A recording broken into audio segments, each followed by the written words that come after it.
मैं एक लड़की से फेसबुक के थ्रू जुड़ा था, तो उसने अपनी कहानी बताई, मैं अनाथ हूँ, बेसहारा हूँ। तो एक दूसरे से हम दोनों रेगुलर बात करते थे। मैं उस पर बिलीव करके, ट्रस्ट करके उसकी बातों पर उसके साथ शादी कर ली, उसको ले आया। लाने के बाद उसकी गतिविधियाँ मुझे कुछ ठीक नहीं लगी। वो कई फ़ोन यूज़ करती थी। बीमार हुआ, बीमारी के बाद मुझे वो नोएडा ले गई। नोएडा में उसने अपने अकाउंट में मुझे 21 लाख रुपए करीब दिखाए। मैं देख के शॉक्ड हो गया कि ये अनाथ थी तो इस पे इतना पैसा कहाँ से आया। फिर अब मैं कुछ टाइम से उसको देख रहा हूँ कि वो कई फ़ोन यूज़ करती है। अब मुझे उस पर शक है और गतिविधियाँ मुझे लग रही हैं कि वो ISI एजेंट भी हो सकती है या देश की।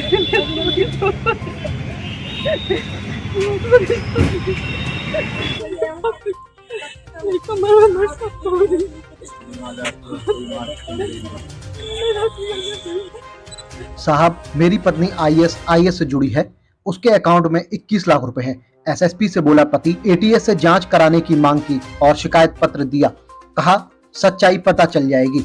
यूपी के जिला अलीगढ़ में एक पति ने पत्नी पर IS से जुड़े होने के आरोप लगाए हैं। उसने SSP को दिए गए शिकायत पत्र में कहा, साहब मेरी पत्नी IS के मिशन पर है।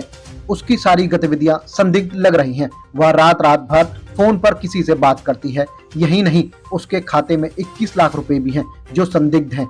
अगर ATS से इसकी जांच कराई जाएगी तो सारी सच्चाई सामने आ जाएगी।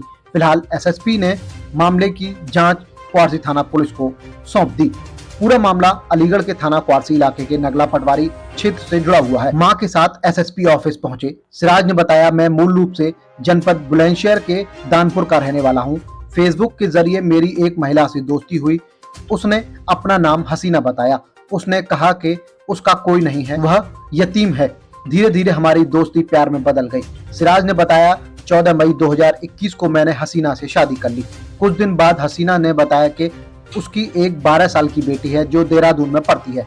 मैं हसीना के साथ उसकी बेटी से मिलने देहरादून गया। वहां जाकर पता चला कि उसकी बेटी स्कूल में नहीं पढ़ती बल्कि एक अनाथ आश्रम में रहती है।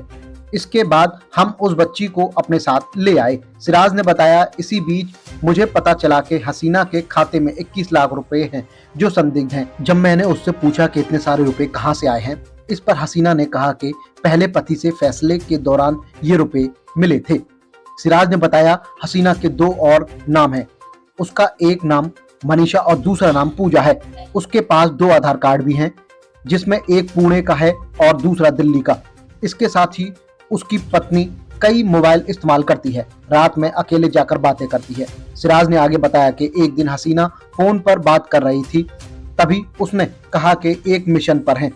इसे मैंने और मेरी माँ ने सुना। इसके बाद जब मेरी माँ ने हसीना से पूछा तो उसने मारपीट शुरू कर दी। इसके बाद हम घर छोड़कर अपने पैतृक गांव बुलंदशहर रहने लगे। पीड़ित ने कहा कि हसीना की जांच कराई जाए, इससे सारी सच्चाई सामने आ जाएगी। CO 3rd अशोक कुमार सिंह ने बताया कि पति पत्नी के बीच आपसी विवाद चल रहा है। महिला ने दिल्ली में उसके खिलाफ तहरीर दी है और उसने अलीगढ़ में भी शिकायत की है। पति ने उसके रुपए देखकर उससे शादी की थी और महिला के रुपए खर्च करता रहा। अब जब उसके सारे रुपए खर्च हो गए तो वह उसके ऊपर आरोप लगा रहा है। CO ने आगे बताया कि प्रारंभिक जांच में मामला पति पत्नी के विवाद का है, फिर भी प्रार्थना पत्र के आधार पर मामले की जांच की जा रही है। जांच के आधार पर मामले की में आगे कार्रवाई की जाएगी। दोस्तों, खबर में बस इतना ही। जल्द मिलते हैं एक और बड़ी खबर के साथ, तो बने रहें हमारे साथ। जय हिंद, जय भारत।